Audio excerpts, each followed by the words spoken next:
ఆటాడుకుందాంరా ఆంధ్ర అందగాళ్ళ, ఆడుదాం ఆంధ్ర. దేశానికి పట్టుకొమ్మలు పల్లెటూర్లు అన్నారు మహాత్మా గాంధీ. అలాంటి పల్లెటూరులో ఆడుదాం ఆంధ్ర అనే ఒక గొప్ప కాన్సెప్ట్ని తొలిసారిగా భారతదేశంలోనే మొట్టమొదటిసారిగా మన ప్రీతం ముఖ్యమంత్రి జగన్మోహన్ రెడ్డి గారు ప్రవేశపెట్టారు. హ్యాట్స్ ఆఫ్ జగన్ అన్న. ఇలాంటి ఒక కాన్సెప్ట్ ముఖ్యంగా పల్లెటూరులోనే రావాలనే ఆలోచన చాలా గొప్పదండి. ఎందుకంటే ఒకప్పుడు ఆటలన్నా పాటలన్నా ముందుండేది పల్లెటూర్లు. ముఖ్యంగా ఈ డిజిటల్ ప్రపంచంలో, ఈ డిజిటల్ యుగంలో అసలు పల్లెటూరులో కూడా ప్రతి ఒక్కరూ ఫోన్లోనే ఆడుకుంటున్నారు.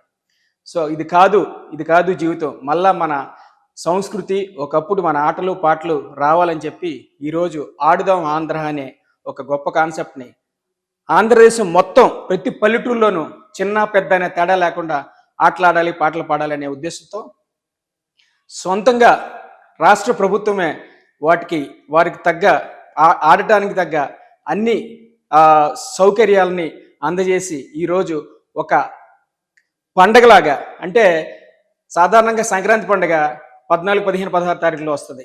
15, 20 రోజుల ముందే సంక్రాంతి పండుగ వాతావరణం ఆంధ్రదేశం అంతా క్రియేట్ చేసి ఒక గొప్ప సాంప్రదాయాన్ని మొదలుపెట్టిన ముఖ్యమంత్రి జగన్మోహన్ రెడ్డి గారికి మరొక్కసారి ధన్యవాదాలు తెలియజేసుకుంటూ ఆడుదాం ఆంధ్ర, ఆటాడుకుందాం రా అందగాడ, రండి రండి రండి.